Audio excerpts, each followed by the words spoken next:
തരമാറ്റിലാണെങ്കിൽ നന്ദുവിനെ വിളിച്ചുകൊണ്ട് അനിയണെങ്കിൽ സങ്കടപ്പെടാനായിട്ട് തുടങ്ങുന്നുണ്ട്. എൻ്റെ നന്ദു, ഈ വിവാഹ നിശ്ചയം എങ്ങനെ മുടക്കുമെടി?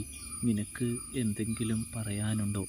എന്തെങ്കിലും പദ്ധതിയുണ്ടോ എന്ന് ചോദിക്കുന്നത് കാണാനായിട്ട് സാധിക്കും. ഇതേ സമയമാണെങ്കിൽ നമ്മുടെ നന്ദു പറയുന്നുണ്ട്, ഇതിനിപ്പോൾ ഞാൻ എന്തു പറയാനാനി? എൻ്റെ കയ്യിൽ പറഞ്ഞു തരാനായിട്ടോ ഉപദേശിക്കാനായിട്ടോ ഐഡിയയും കാര്യങ്ങളും ഒന്നും തന്നെ ഇല്ല എന്ന് പറയുന്നൊരു കാഴ്ച കാണാനായിട്ട് കഴിയും. നീ എങ്ങനെയെങ്കിലും ഈ വിവാഹവും മുടക്കിയേ പറ്റുകയുള്ളൂ.